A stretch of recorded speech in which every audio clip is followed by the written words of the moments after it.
Hello and welcome to today's webinar. My name is Darragh Reynolds, Marketing Manager here at ComSec. I want to start by giving a big thank you to everyone for joining us today. I must say the response to the webinar has been fantastic and is one of our best attended webinars so far. So I'm delighted to see our familiar names attending and some new ones as well. And it's also great to see our community growing. So just to give a little context around today's topic, insecure web applications are among the greatest security threats to organizations today. Today's topic is very relevant. URLs, uploads, and leprechauns. We will explore through some examples and show how assumptions and subtle mishandlings of URLs and file uploads can lead to high severity vulnerabilities, including OWASP top 10. We will build an understanding of these vulnerabilities that spare no detail, whilst being accessible also at a non-technical level.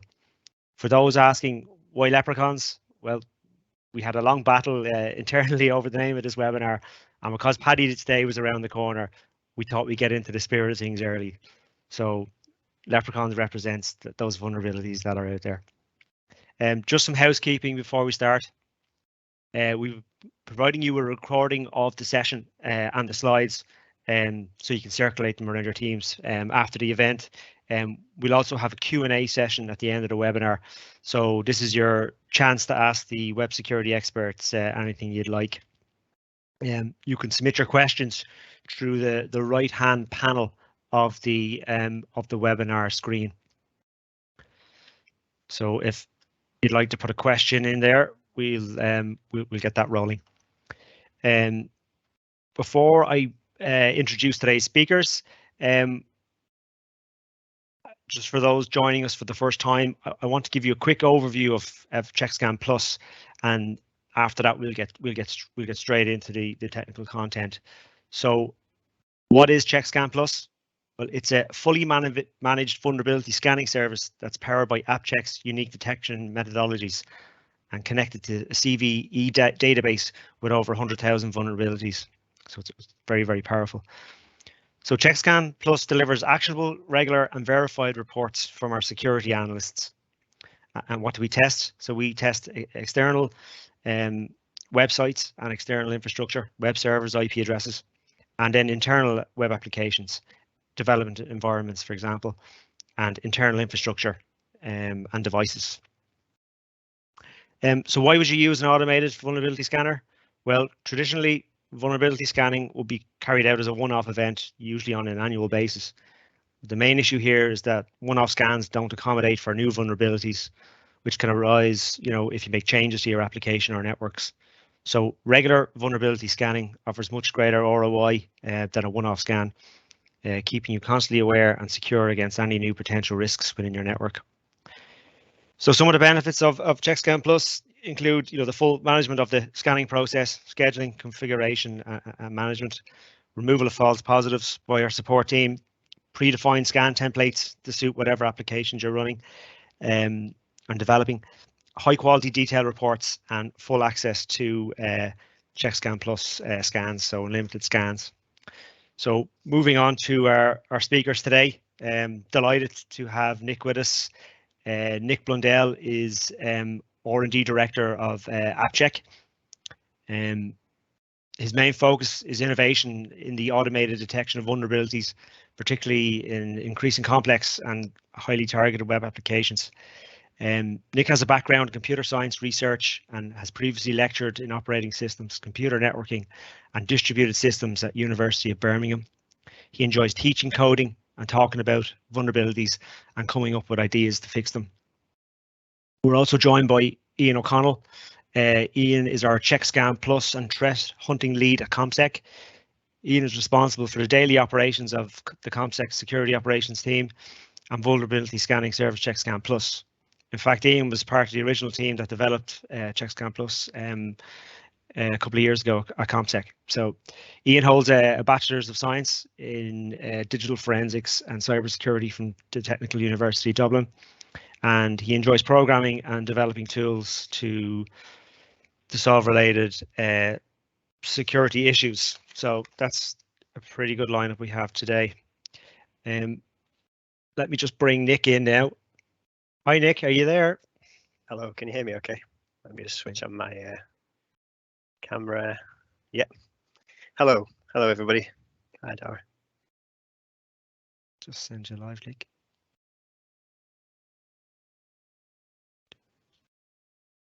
Just switch on your camera for me again, Nick. Hello. I'm Nick. Nice to meet you all. Ah, there we go.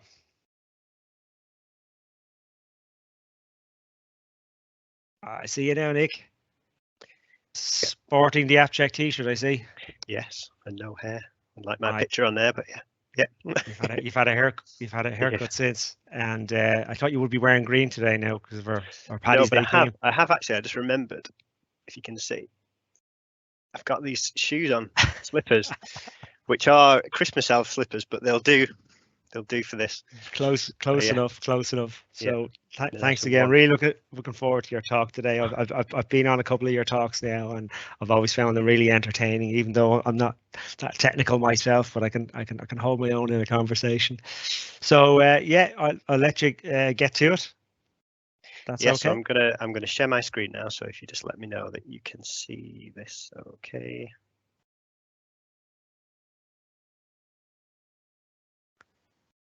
So you should be able to see that. Certainly can, Nick. Away you go. Yeah. Okay, good. So yeah, well, let's get started. So URLs, upload, and Leprechauns. So yeah, I'll briefly tell you us about what we do. But we work with ComSec and Darragh, and we basically provide a scanning. We create scanning software, scanning engine, and we specialize in looking for vulnerabilities in web apps. I'm not going to talk too much about what we do here, but we don't like to miss vulnerabilities, and every day we spend researching 0 days, looking at frameworks, systems that our clients are using, and trying to find new vulnerabilities or find ways to bypass existing mitigations, and we build that into our scanner. So that's what we do. We kind of we like to approach the software side, the automation side, using our pen testing backgrounds, our research backgrounds. So we approach the problem in the same way, and then we try and automate the algorithms that we use as humans, basically, if that makes sense. I'm going to talk about these things. The reason I put this talk together was because, can I just double check before I carry on that everyone can hear me okay, just from past experience. So you should be able to hear me and see me. Yes, fine. Thank you. Oh, good. Thank you. So the reason I put this talk together was because there are lots of high severity vulnerabilities that are very easy to understand and very easy to even exploit in your browser. So we've no special tools, no high tech tools, just you and your browser, and you can exploit those. And so I'm gonna show you those, and it should open your eyes. Some things you'll be aware of, some you won't. But they all kind of relate to things that you do with URLs in some way, or uploading, like messing with paths when you upload files and things like that. So I tied them all together into this talk. So we're going to start by looking at what a URL is. We need to understand the URL, and everybody knows what a URL is pretty much. You wouldn't be able to get here if you didn't. But it's basically got this structure. It's got a scheme and a host. So the scheme tells you what protocol you're using, whether it's encrypted or not, and the host is the server that you're connecting to. Now it also can have a port on there, which is if you think of the server being a street, sometimes I describe it, then a port is the number of the house you want to talk to. So there's a default port for web traffic, port 80 and 443. As most technical people know, but you can also add a custom port on the end, a specific port, an explicit port onto URL. So it looks like that. And the other parts of URL that we'll be familiar with are like a path. So we can put a path in URL, which is saying go to this port on this host and look for this resource on this path. Okay, now that path could be it could be an actual file that it's going to download, but it could be anything that the server interprets that path as something dynamically, maybe get something from a database and returns it. And the other thing is which is more obviously dynamic, is the query string. Often you have parameters on a URL like ID here and sort that dynamically affect the response that's going to come back from the server. So this is known as the query string. The other bit that we can have on URL, which is much more widely used now, is the fragment part. And the fragment is after this hash thing on the end of URL, and it can have anything on there. There's no real structure like a query string. It could be anything. And the fragment part, the important part about that is that it doesn't actually get sent to the web server when you put it in your browser. It's just used in your browser on the client side by the JavaScript that's running on your page. So it never gets sent to the server. But we'll see later, it's interesting when we look at breaking URL parsing. So yeah, and like I said there, it's a good place to look for being able to inject scripts that run in the client. So one example, if you imagine, I've put an example here, highlight some words. So supposing somebody says, go and look at this website, this news article, and it's got some article about Frank Sidebottom. If you don't know who he is, you can look him up, a comedian from Manchester. So supposing you type that in, and then when you go to the page, it highlights all the words that you search for. So Frank Sidebottom in this case. And that highlighting might be done by the script on the page, and it might just read the fragment part of the URL for the thing it's supposed to highlight, run a script that goes through the page and it highlights all those words.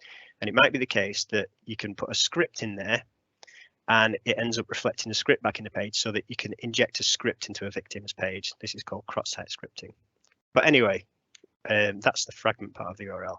But there's more to URLs. So other things we can put on URLs are credentials. Just like you have an email address, you can have an @ sign, and you can put some user information before the @ sign. So you can actually put a username and a password like this into a URL, and the browser will then treat that as a browser credentials when your browser would otherwise prompt you for a password. And again, we'll see why this is interesting later when it comes to parsing URLs. Sometimes you can break parsers or exploit differences between two different bits of code that parse URLs slightly differently. But this is all.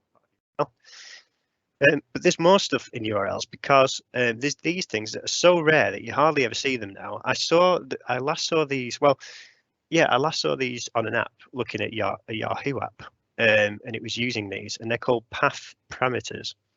And they look a bit like query string parameters here, but what you have is actually in the path. So between these slashes, which we recognize as the path URLs, if you take the path item or the element, whatever you want to call it, so blah in this case, and put a semicolon, you can add parameters to that path element of URL. And that's an actual URL thing. It's a part of URL, but nobody ever uses it because, well, you don't need to, because you can use the query string to put parameters in, or you can use the actual paths as parameters themselves. But some applications, like the Yahoo one I mentioned, do process these, and that's important because if one server doesn't process them and one does, and they're proxying together, we'll look at some examples in a bit, but if one of them is in front of the other one, then you might be able to use that to bypass an access control check on a path that's saying, oh, they can't go to path admin. But then if you put /admin semicolon foobar, then one system will recognize that as not as the admin path because it's not /admin/, but the other part of the system will ignore the semicolon part and treat it as the admin path and get you into the admin's area. So there's an example of how URLs can be more complex than you might seem. Now, URLs, we're nearly at the end of URLs now, but URLs must be transmitted using what's best easily described as safe ASCII characters. So specifically no spaces. So if you put a space in a URL, your browser will change that into a URL encoded version of a space, which is when you see these like %20, which means percent and then an X decimal value for a space is 20. So all URLs are encoded in this way for special characters. The reason why that happens is because the protocol HTTP that is the protocol used to make requests to the web server uses spaces to delineate different parts of the HTTP message. So if you had a space in URL, it would confuse the HTTP parser. So that's one reason, but there are other reasons too. But also, sometimes you can encode them using different encodings that are non-standard, but some servers might interpret them. So %u will allow you to encode a Unicode character in this. It's a bit like URL encoding, but it's not the same. Now, the reason why these are always interesting is because as pen testers, as hackers, what we try and do often, if we find a filter that's blocking us from doing something, we try different encodings to try and get around that filter. So the filter says, oh, it's not got the word script in it, so it's fine. But if we've encoded the word script using %u and then the Unicode value for the word s and then ripped, then it's going to miss that keyword checkup. So yeah, so now we know all about the URL, which is good. So let's move on. Now, we're going to look at the most easiest things first, and we're going to look at tampering with URLs. Now, if I ever, and most people I know that work as pen testers are in that capacity, whenever you come up to an application, we often approach them as black boxes. We don't know what software it's running. It might be more obvious in some than other apps, but we might not know what it's running. It might have different applications proxied off the back of it. So you might have a .NET application on one side, PHP on another path. And so you don't know what's there. So a really good way of finding interesting stuff is to get a dictionary of well-known paths and just blast it against the application, trying to guess paths, looking for differences in responses that don't look like, if it says file not found, for example, then we'll ignore that probably. But if it says something else, maybe error or something else, then it's going to be interesting for us. And we're looking for /admin, /logs, blah, blah, blah. There could be all kinds of things just by making a request like this, as we'll see later in the presentation. But we might find that there's a config file being served by the web application that has all the credentials of the application. And we'll see one later, or a few of them that I got from the wild. But just by requesting a path with a well-known name, you might find all kinds of things. You could find a log file. In the past, we found log files that have got error messages in that include credit card details from failed payments, or even just logs of credit card transactions that have been done on the server. And the file is just served up as like log.1, log.2. So if you type that into the browser, you'll pull those files down. Things like backup files can be there as well. All kinds of things. Sometimes the web server, when you guess a certain path like /admin or /plan or whatever, you might find a directory listing where the web server just responds with a list of all the files in there. And if it does that, then it gives you more information. You can then look in those, are they backup files? They might have strange names, but because you've got call it a lovely directory listing, you can see what those files are called and you can click on them and download them. And you can get all kinds of interesting information that could let you compromise the application just by doing that. Another common thing we find is that lots of people use version control now for their software. So Git, Subversion. Git is probably winning out there mostly now. But when people deploy their applications, they sometimes by mistake deploy these hidden files that have all the source code information in them. And if it's possible for us to download, to request yourwebsite.com/.git/config, and we find there's a git config file there, then we know that we can just run a script against your application to download all the source code from your Git repository because you accidentally published it on your web page, and that gives us intellectual property. Might have credentials embedded into the Git file somewhere. There's all kinds of information that we can get from the Git repository. And other things we do, and again, these are the kinds of things that just when you're looking at an application, you don't really know exactly how it works, but you're just trying things to see if you can manipulate it somehow. Then you see things like this. So you might see, and all these examples that I show are based on real things that we've encountered, just kind of anonymized.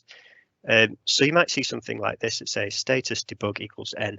So if you're kind of looking to exploit this in some way, you might try debug equals y, because that might suddenly enable, it might allow you to bypass authentication, or it might start giving you more information about errors like stack traces and things like that.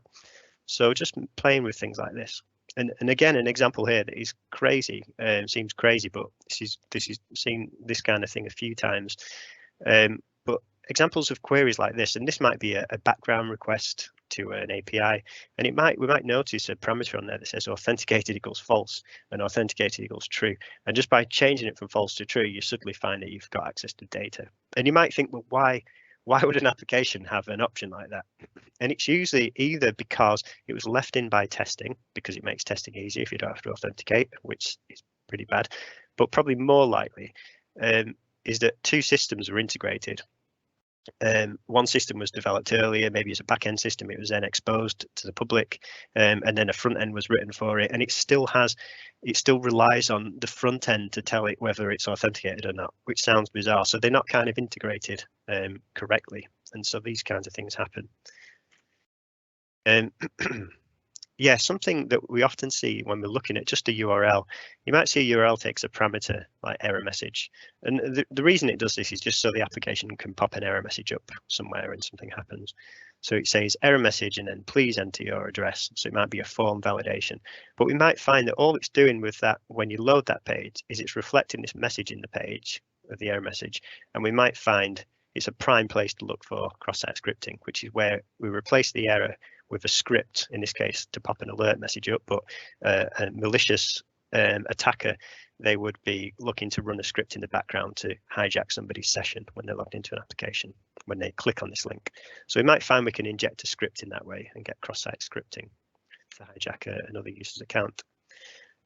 Another thing we can do, and this is one of my favorite vulnerabilities ever, because the reason why is because it was found on an application that was otherwise very secure. It was doing all the right things, but then I noticed this thing. So there was a part of an application and it allowed you to self-register a user account. So I could create an account for Nick, sign up, put your email address or whatever. And I noticed on the form when you sign up, there was a field that was hidden. So it was one that you wouldn't usually fill in when you sign up for the form. And it said, is super equals 0? And I realized when I saw that, I thought, well, that looks like something that they've left in there and they've obfuscated it, but it's not actually, it might still be valid. So I tried changing is super equals to 1 when I created an account. And I found that my user account, when I logged in, I was a super admin. So I was the only super admin and there were lots of admins underneath me. And just by changing that value from 0 to 1, it allowed me to compromise the application fully and then to go on and compromise the server. So these are things that happen. Why was that in there? Well, because probably the code is reused between when an admin creates users and when a user creates users. It's just shared code, and there was no check to make sure. Oh, but only an admin should be able to change that value. So there you go. So it's just obfuscated. Other things that can happen sometimes on URLs, you might find that actually if you type any garbage on the end of URL, you might find that the page gets rendered by the application and it just reflects the URL in the page of the page that you're on. So what it means is that any page that does that, it might be a template page that all the other pages are rendered from. Anything that does that, we might find we can just put a script in there. So add a script onto the end of the URL, and when somebody clicks on this link, if they're logged into the system, it will inject that script into the page and let you hijack their sessions or compromise their session tokens, that then allow you to put those in your browser as an attacker, and you're effectively then logged in as them. So just for people that aren't aware, when you log into an application, usually the way it works is you supply your credentials to the server and it gives you a secret token, often in a cookie, or it could be like a JWT token for an API, something. It's just to basically think of it as a long random number that's very hard to guess, or should be impossible to guess. And that's stored in your browser as a cookie. And every time you make a request to the application you're logged into, it sends that value to the server, so the server knows who you are. Now, if an attacker steals that token, that cookie, that value that's unguessable, and put that into their own browser, they've got your session. That is your session. So when we talk about hijacking sessions, we're talking about hijacking your session token. So yeah.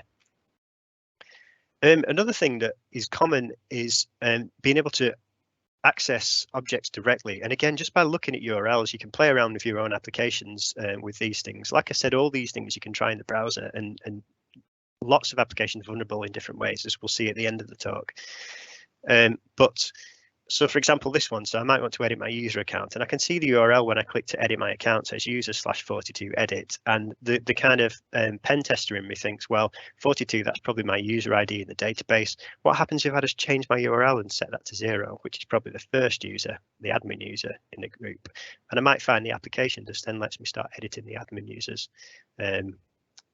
their profile, and change the password and then take over the system. This is very common, especially in API-based applications where they rely so much on the user interface directing the user how to use it, and you don't have to type in 42, you just click on the link, edit my account. But then when you start changing them directly, you find that they're actually vulnerable, and there are no actual correct checks on them to stop you doing that. Other kinds of vulnerabilities that we see with URLs are things like kind of telltale parameters, so things that look a bit dodgy, a bit like they shouldn't be there. So here's an example, and we found this one on a massive application that was commissioned, I think, for a well-known healthcare provider.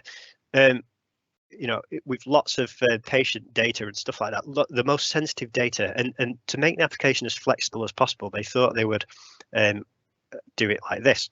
So supposing you want to view some data on the application, there's a URL where you can say, well, I click on the country Mexico and it gives me all the data about Mexico. But when I look at the URL that it actually used to get that data from the server, it looks like this: filter equals where space country equals Mexico. Now, if you've done any SQL database programming, you'll recognize that that looks like an SQL keyword, where, for filtering queries. And it's very common that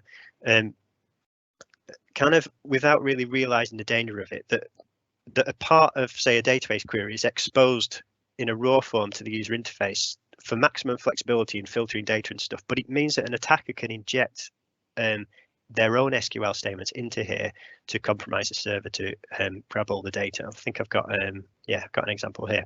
So supposing that they see something like this, the attacker's going to think, oh, looks like they're just passing that straight through to the database. So I'm going to try this to confirm it. They're going to say where country equals Mexico and 1 equals 0.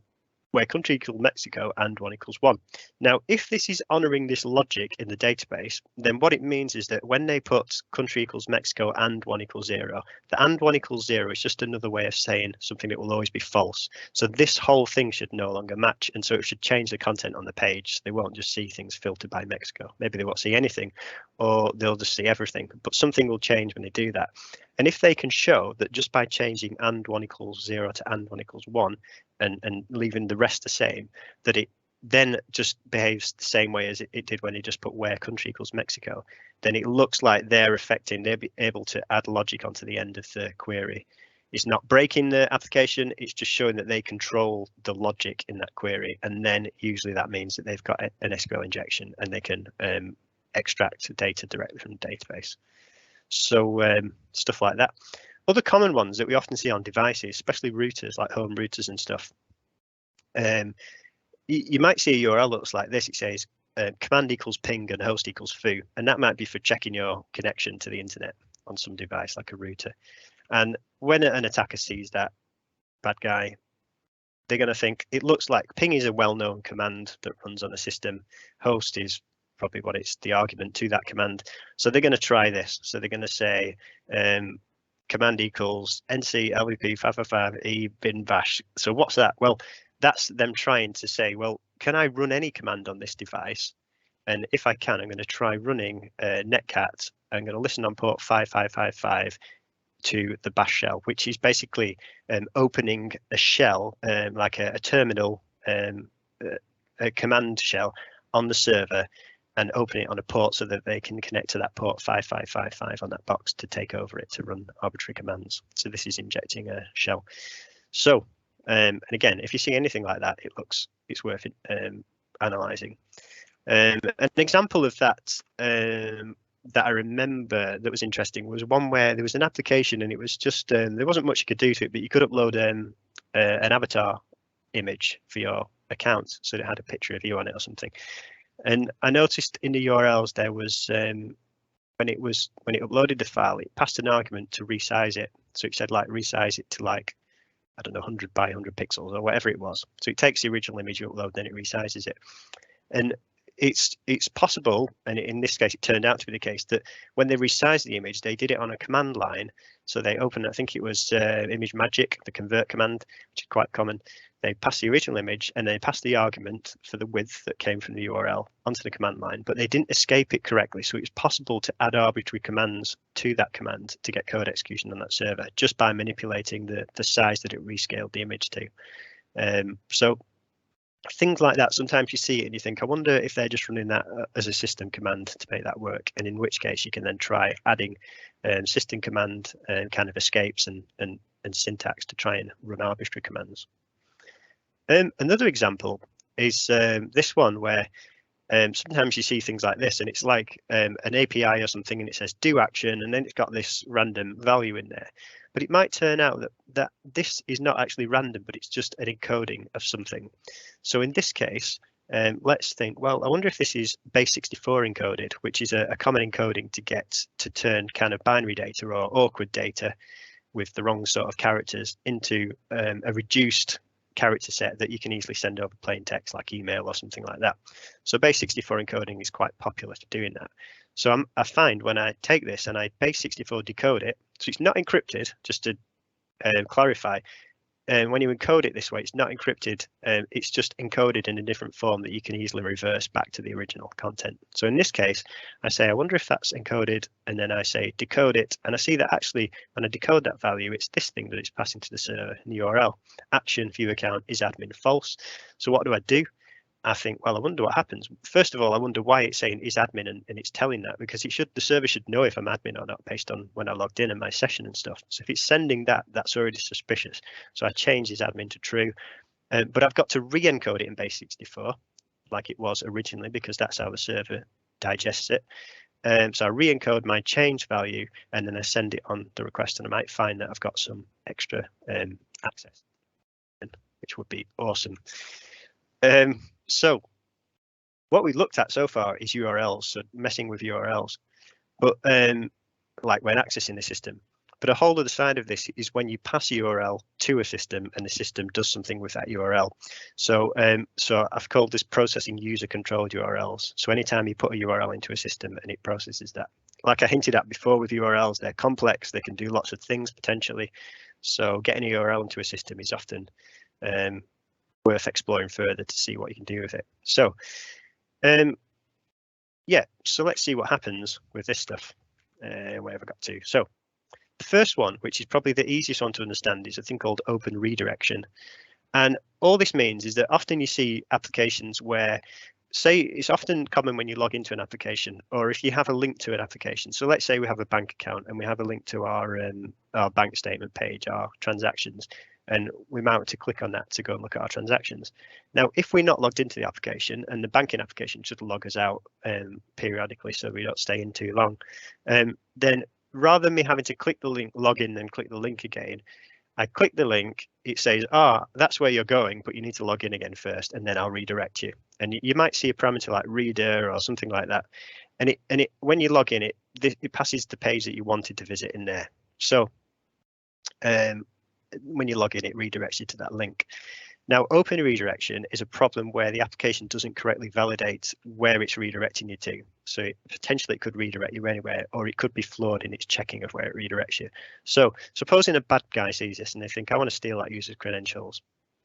And they look at the application and they send you this link. So online bank, so this is my online bank, reader online bank /login. And this is going to my trustedonlinebank.com, so the URL looks okay.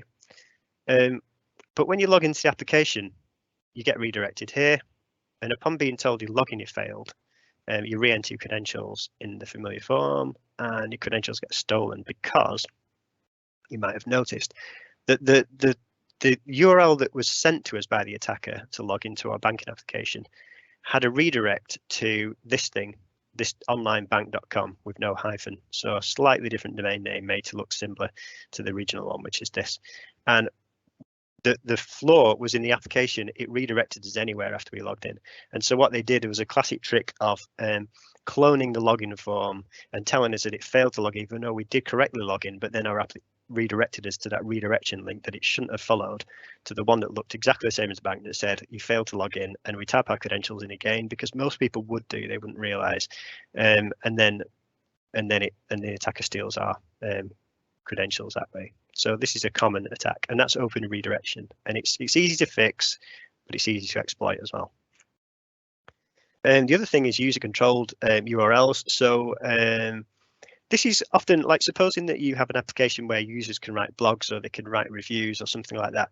And it's quite common that those blogs can allow them to put URLs in to say, well, you know, I like this product, but that one's better, and here's a link to it.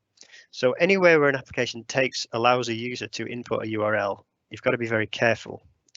So one common thing that could be overlooked is that URLs, mostly we see like HTTP, HTTPS, and when you click on that URL, the browser navigates you to the page of the URL, which is how we expect them to work. But browsers have a special URL scheme called JavaScript or VBScript in Microsoft browsers.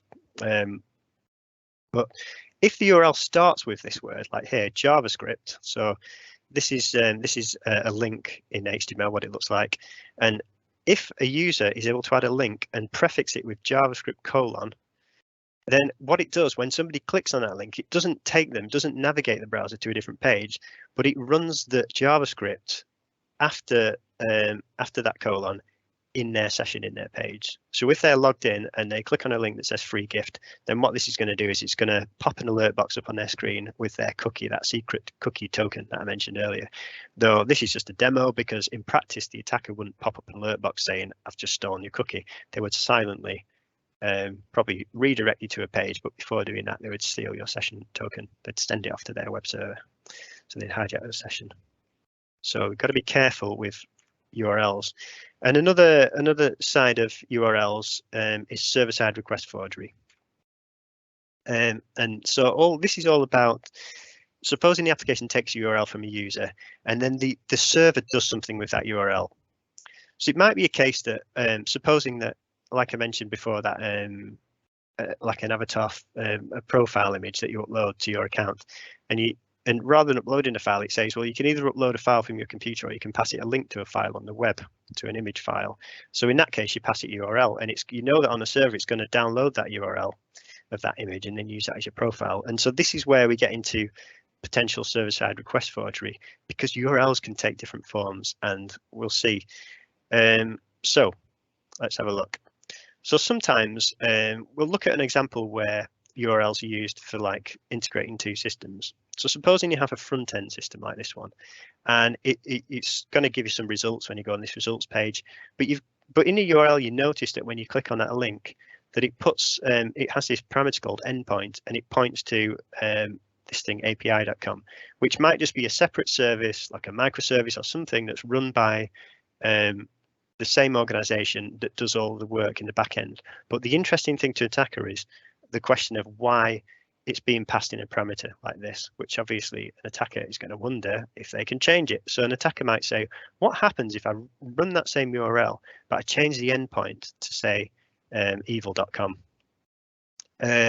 What they might find then is that the application blindly accepts any URL here and thinks that it's endpoint, and then it starts communicating with it. And if this is the attacker's controlled host, then they might find that the back-end system starts sending requests to it relating to this front-end system, and it might have things like secret tokens in there, or there might be, if I've got, another example of where this is useful. If you imagine a system where there's an API server that does all the logging, it does all the authentication, and the front end, we notice that the front end passes that as an endpoint. It says like auth.org.com, something like that, and I change it out to evil.com. And what I might find when I start logging into the application, but using my own endpoint, when I type my username and credentials, it might send those to my host that I control, so evil.com, and it's saying, are these credentials valid? And the attacker has full control over their host, so they just say, yeah, of course they are. And this user's an admin too, of course he is. So suddenly the front end starts to believe anything that the back end that the attacker controls is saying to it. So if it says, yeah, you're an admin user, it might then give you access to the application as an admin. So just by noticing stuff like this, it can be pretty easy to manipulate the system. Another example is that sometimes you might have, so if you know that the system is making requests in the back end to that URL that you supply as a user, then it also means that you can start to make it request things that only it can see. So localhost is a special host name used for, it's like self. So on a machine, it refers to itself, its own IP address, as localhost. And so I might find that just by putting different URLs in here to localhost, that I can get information about internal services that are not accessible publicly on that server, but that it can see itself, and then it's relaying them out to me. It's kind of proxying them to me through the vulnerability.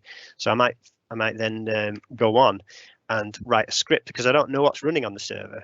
There could be all sorts of stuff on there. There could be an internal administration web application on there on some port, but what I can do is I can write a script that just requests lots of these URLs, looking at different ports, so SSL, non-SSL, looking through all different addresses, so local private network addresses, and just run through them and see if anything comes back. So this is real server-side request forgery. What we're doing is, so that, remember, the vulnerability is that it's not, the application is making a request to URL, and it's not correctly validating what kind of URL that is and where it's pointing to. So we're manipulating that to to make requests to all different kinds of URLs to try and advantage the attacker. So also the framework that handles the URLs can be very flexible. You can reference files on the disk, usually file system, by using a file URL. So putting file ://windows winini you might find that you can request a local file off that machine, and you could then start to look for credentials or something like that. Once you get files off a local machine, doesn't take long until you can fully compromise that machine. You can look for configuration files, you can look for secrets and stuff like that, log files, all kinds of stuff. So there's all different ways of representing files in URLs depending on the system that you're interfacing with. And even more like this one. So UNC file paths that Windows uses, there are all different ways. You might find some characters get blocked so they don't work, but you can try a different way. So there's all different ways of referencing files on the disk and shares on different servers. So we can try all of those. And a special case when we have things like AWS nodes, so cloud nodes. Often the way these cloud nodes work is that they have a common image, and you just spawn more cloud nodes when you need more capacity. And so they're all identical, apart from when they bootstrap, they find out some information about themselves, they get some credentials so that they can connect into the kind of administration side. And the way they do that is there's a special, on AWS, there's a special IP address, this one, 169.254.169.254. And if you ever make a request to that host from an AWS node, it gives you back information about you. It's like a mirror, it reflects back information. So if you're running a node, a server on one of these things, and you try an endpoint like this one, then you might find that it suddenly blurts back all the secret access tokens for that AWS node, allowing you to then further compromise the AWS deployment of that application. So this is server-side request forgery. Yeah, we're manipulating. We found a vulnerability where the system will make a request to any URL, and in some cases those URLs could involve file URLs. There could be other protocols as well installed on there that we can try, and then it allows us to try and either manipulate systems inside the network by sending parameters to them, or get data out of it if it's reflecting data. And there's some really nice, if you follow any bug bounty things like that, there's some really nice vulnerabilities now where people have chained together 3 or 4 different server-side request forgery vulnerabilities to go from the external application all the way into back-end systems. Chaining them together, so one server-side request forgery invokes an internal system with another one that exploits it to get another system inside that network, and it's really good and really bad at the same time. I mentioned URL parsing before. I'll just try and I'll put as much stuff as I can before the end of this presentation, but also these slides will be made available to you afterwards, so you can go through them in your own time. But I mentioned before that URL parsing is hard. I'll just quickly go through this, but the standards aren't always clear on how to parse URL. Which part do you parse first? Is it the query or the fragment? Stuff like that. And people often write their own URL parsing, and you often, when you have any deployed system, it often has lots of things working together, like proxy servers. There could be content delivery networks that's part of it. There could be a back-end microservice running somewhere, in the front end just redirects stuff off to that. And all those different systems could be parsing the URLs that go through them in slightly different ways, so that you might be able to get one URL past one system that's checking for bad words, like I said, admin and stuff, and you might be able to get it into another system just by messing around with parsing. And just to show that more concretely, you can see these are examples from someone who did some research into this. And so this one, for example, HTTP 1.1.1.1 ampersand @ 2.2.2 fragment sign @. So if you pass these to a URL parser, and if you imagine writing a URL parser yourself, you've probably already overlooked most of these things when you're thinking, well, it's HTTP and then slash and then the host name and then slash and the path. Well, we know that @ is used for credentials, so some parsers will then strip off this, and then that will be the host, and then this is for the fragment. But then, does it parse the @ first or this thing first? So depending on how the parser is written, it's going to interpret these in different ways. And just to here's some other examples. You can try these in in fact, on here, I've just put a list of some online URL parsers. And if you play around with some of these things and stick them into these parsers, these 3 different parsers, you'll find that they interpret them slightly differently. And yeah, vulnerabilities arise because sometimes, like I said, access control check could be checking that, looking for certain things in a path, you know, that you can't access that path on the system, or that's blocked only for internal users. You can't access that host because that's a private host on a private network, so you can't use that as an endpoint. All these things can be potentially bypassed by manipulating the URLs, and I'm just going to show you that PHP is a popular framework, and a few years ago it had a bug in it that somebody found where it parsed URLs incorrectly. And just to show you that, there's a website where you can run interpreters for different PHP versions. So I just got one before the fix and after the fix. So if you take this URL, permitted.com, so that's the host that's allowed, fragment at 127.0.0.1, which is another way of saying local host. So it's a private address, it's sensitive, so we don't want people to be able to reference that. Then if you look before this code was fixed, so in an older PHP version, when it parsed this URL, it parsed the scheme as HTTP, that's right, but it parses the host as localhost 127.0.0.com. It parses the username as permitted.com and then hash, and then parsed the path correctly. But if you look at after the fix, according to the URL specification for parsing, then actually the fragment should go away first. So you get rid of the fragment, and then what's left you start parsing for the actual host and stuff. So the old PHP, the bug was that it parsed from it looks like it parses from the @ sign first. So it takes this as the host, which is not correct according to the specification. And so they both parse a different host from that same URL, and this is where discrepancies come in, and you're able to manipulate one to get around it. So that's an example. I think that pretty much brings us to the end. I'm just going to quickly show you some examples of vulnerabilities just to drive this home. So what we did was, this was a few years ago now, but we took the top 1,000,000 domain names, popular domains, and what I wanted to do was take the topmost, 1,000 or 2,000 highest ranking domains, write a script with no malicious intent, wasn't trying to do anything bad. We just wanted to try different paths on those popular domains to see if they were serving up anything dangerous that it shouldn't be.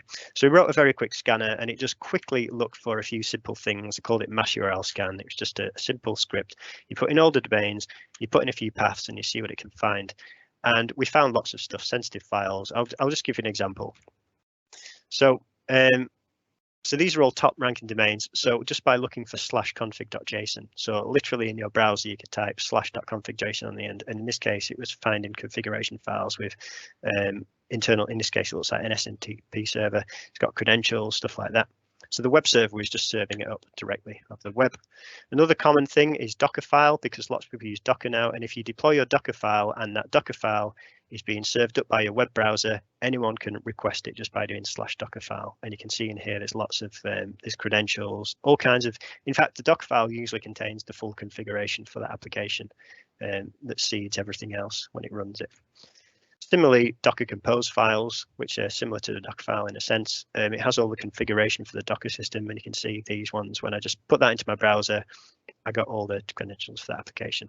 So just by that one URL, that single request, we could probably compromise the application, the database, and find other stuff on there.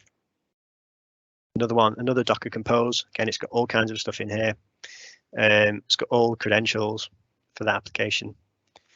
.env is another one, so it often has environment files that are used to set up a system, so they often have credentials like this one. So another one, so loads and loads and loads of these. dsstore is just it's just a file, a temporary file that lets you list files in a directory, which is useful to look for other stuff like backup files and stuff. Cross domain, to do with Flash, I won't talk too much about that, but server status on some applications, so Apache web server is sometimes configured to serve up a status page that tells you all the other people connecting to the server. Like here, you can see these are requests coming from other users, and it has their IP addresses in there, and it tells us some stats about the uptime and running of that Apache server. So it shouldn't be displayed. Another one, is that operating system files like bash history, which is the history of commands that somebody typed on that system. So just by looking at the URL and then putting .bash history, in this case, I found lots of looks like they're doing git commands to deploy an application, but it's basically their command history is being served up on the web page. And mentioning git, as I did before, sometimes people accidentally serve up their source code repository on the browser, and it's possible then, like I did here, once we detected all these, so all these applications, and there were thousands of them, all had accidentally deployed their full Git repository in the .git hidden folder on their web server when they deployed the application. So all these have a Git repository on them, and we can run a script that we can easily get off the web that downloads the source code for all their application, all their commit messages, everything to do with that source code is stored in the Git repository, and we can download it all. So we have everything. So it's pretty bad, but it's also pretty easy to exploit. So what's to be done just before I pass back over to Darragh? Well, yeah, basically a lot of these kind of vulnerabilities that I showed you just now are deployment issues. So you might have good practices for securing your code. And writing secure code, you might do lots of things well, but when it comes to deploying it, if you accidentally deploy these files, or if you need to deploy them, but you've accidentally left them exposed by the web server configuration so they can be downloaded directly, then it really opens up the system to being exploited. As soon as people get credentials, plain text credentials and keys and stuff like that. So I've got to be careful when deploying stuff. I didn't go into the upload stuff really. There's some more slides, you can look through those. Nick, I think we'll get you back again for the uploads. Yeah. Well, we've got plenty of content. So if you want, if you want part two. Yeah, if I put too much stuff in it, but you can look through the slides anyway, they're in there. Yeah. The gist of uploads is that basically whenever somebody can upload something to your application, an attacker is very interested in those areas because directly they might be able to upload executable files like PHP files, .NET files, the Java, whatever the Java files are called, the Java web pages that are scripted. Anything like that, if they can upload that because you're not checking the file types and stuff like that, the files, then they can run code directly on the system. And other things they can do is sometimes they can override config files with their own config files to be able to change credentials and stuff like that. So anytime you can upload files, then it's very interesting for attackers. They always focus on uploads. But yeah, I'm gonna hand you over now. So yeah, I'll hand back to you, Darragh, if that's all right. And I hope that was useful. That's great. That's great, Nick. So let me just come back in here. Nick, I had to put on the jersey just to show the colours for this weekend. Good. I hope you don't mind, but we have to show the green colours. But no, that was excellent. Thanks very much. A lot to squeeze in there, I know. So thanks very much. To me, it seems like a simple thing that can be very dangerous, and could really leak a lot of important credentials like payment information and that sort of thing. So thanks very much. What we'll do is we'll bring Ian O'Connell in as well, and we'll have a look at these Q&As that have come in. Good morning, Ian. How are you? Hi, Darragh. How are you? Hi, everyone. Good, not too bad at all. Ian, you saw Nick's presentation there. Anything come to mind? Yeah, it's a big bad world of out on the internet, especially with the mass scanners as well. But that's interesting about the top 1 million domains, and it's out there, and there's hundreds of instances of vulnerabilities like that as well. Yeah. I mean, it's difficult. It's difficult to keep track of everything. That's the main thing. You can focus on the coding side and neglect the deployment side, or you can focus on the deployment side and neglect the coding side. So it's like all every part of the attack surface has got to be covered. Yeah. Great. So the first question has come in. I'd say it's for you, Nick, from Sam. What makes AppCheck different? I think he means from a detection perspective. Yeah. So at the start, thank you for that. So at the start of the talk, I mentioned that we like to find vulnerabilities, and So there are two ways of going about. Generally, there are two ways of going about detecting these kinds of vulnerabilities. One of them is to learn lots of payloads. Cross-site scripting payloads, script alert 1, script image source equals 1 on error equals, but there's lots of payloads that we can use to exploit certain vulnerabilities. And so what you can have is sometimes you have scanners and they basically fire payloads at a system, so blindly, and you'll get good vulnerabilities that way. You will find vulnerabilities. But what we try and do is we try and mirror what we do when we're doing research and pen testing, which is, when you, it's like Ian will be aware as well, when you're looking at a system, especially as a black box, then you don't make too many assumptions about how it works. And you look at a piece of functionality and you start to think, well, if I change this value, what happens? Do I get an error comes back? If there's an error, what does the error say? Does it have a stack trace? Does it tell me which component in the system is vulnerable? Or, well, maybe not vulnerable at that stage, but where the error is it the database? Is it some other server I see it trying to access? So I might get an error, or I might get it might reflect what I type into it in the page. So if I type Nick, it might reflect the word Nick, and then I think, well, can I get it to reflect other characters, or is it validating it?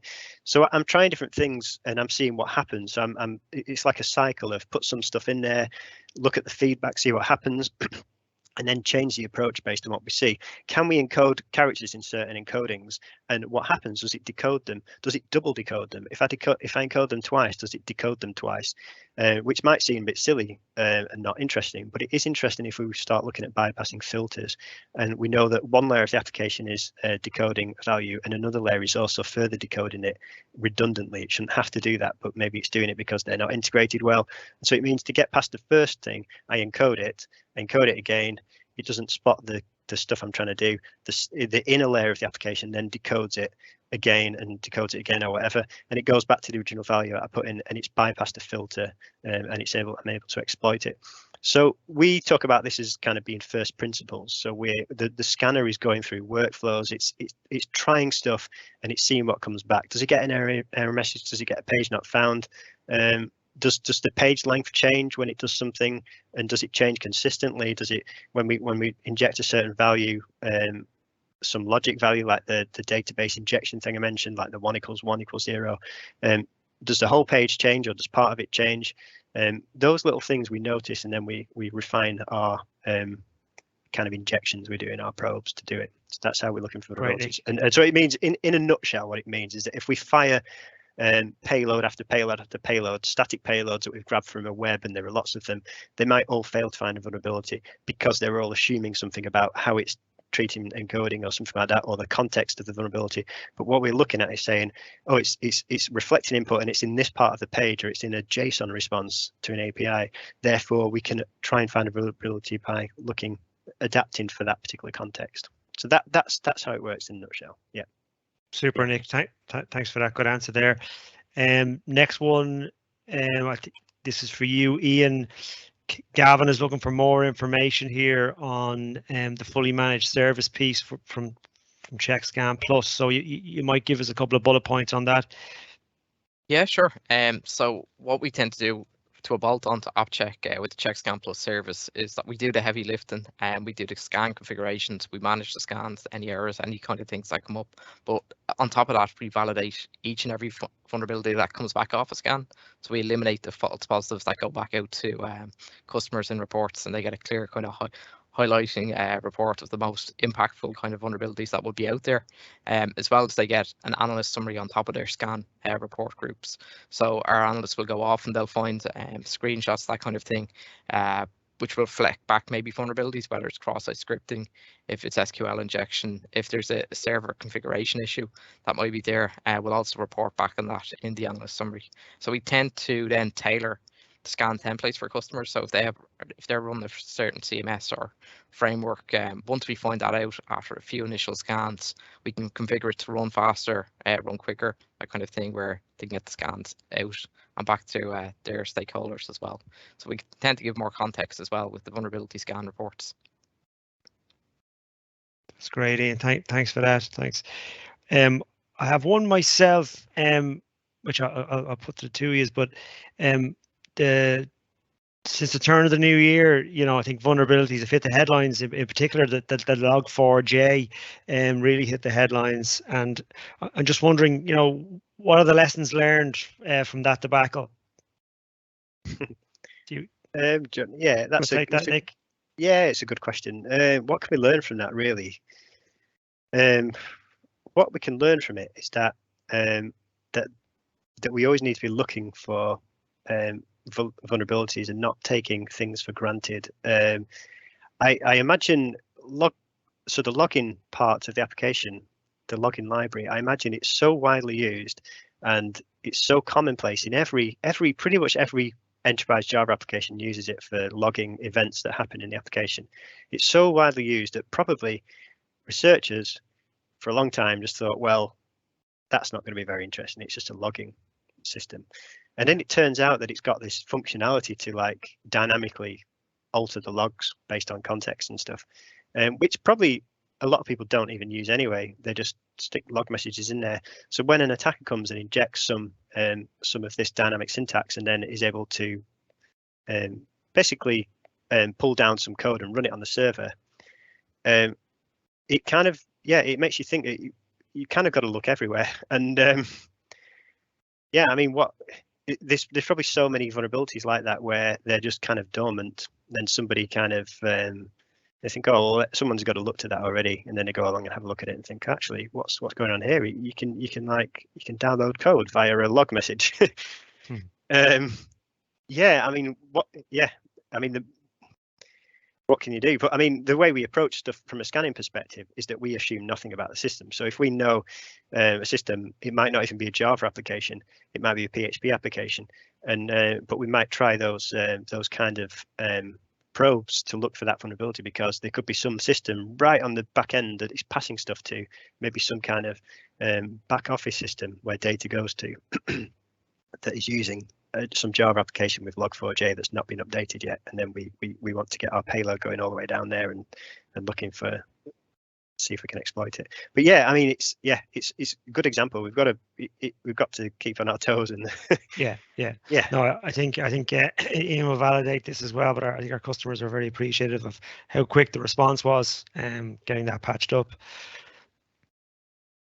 Definitely, yeah. I think there was a 2-day turnaround on the plugin, Nick, to have a scan out there, or even a scan template, and we were able to push that to our CheckScan Plus customers straight away.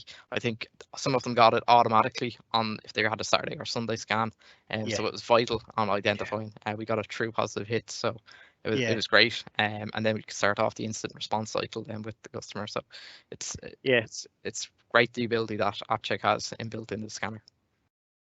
Yeah, no, it's always, I mean, we've worked on stuff before where, I don't know if it was Shell Shock or one of those, or I think there's a flaw with it, I can't remember which library now, maybe it's SSL, was it a Heartbleed one maybe? One of those vulnerabilities, I remember, we found out about it in the morning, and it's like, we wrote a plugin in half an hour, not because it's not necessarily complex, but it just needs a new way of detecting it maybe, and just then getting those things out as quickly as possible, and then seeing the vulnerabilities come in, and then so we can make people aware is a good thing. But yeah, I mean, to us, like Log4j is a big news story, and it goes everywhere, and everybody uses it. But in terms of how we look for vulnerabilities, it's not a difficult vulnerability to find once you're looking for it. We find it in the same way we find any other vulnerability with any custom application that we have that might have written their own login library, for example, that's got its own vulnerabilities. So yeah, but yeah, I think it's just a lesson that we basically need to be, scanning is good, because scanning, you can do it quickly, you can do it repeatedly. You can check you've fixed things. Somebody might have updated a component, so you can then run a scan and check if it's still detecting it or not, which is a good reassurance that it's been fixed correctly, and not possibly, someone was going to fix it and then they asked someone else to do it, but they didn't do it, but didn't get relayed back, and then everyone thinks it's been fixed and it's not really. So those kind of things. Because I think I heard that the vulnerability was in the Mars rover or something like that. It's everywhere. It's anywhere with Java running. There'll be like, supermarket kiosks and stuff that have, you type in your phone number and you put some login syntax in there and you'll find yeah. But yeah, Always be scanning. That's the message. Yeah. I like that. I like that. Okay, we're really over time, so I want to just finish up with a couple of resources we put together for the attendees today. So we're offering a free vulnerability assessment to all the attendees to thank people for being here today, or reward you for being here today. If you would like to get a closer look at the CheckScan Plus platform, you can book a demonstration with our sales team. We'll be sending an email out after this event with links to all this anyway, so don't worry about that. But if you want to get in touch with us, you can contact us at sales@comsec.ie.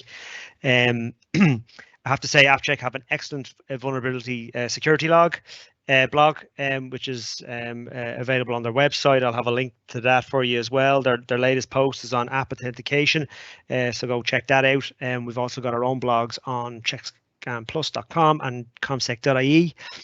So we'll finish up with a big thank you to Nick, to Ian, and everybody attending today. And we look forward to seeing you on our next web security webinar. So thanks very much and goodbye. Thank you very much. Yes, Have a good thanks, day, everyone. Thanks all. Thanks, guys. Bye-bye. Bye then.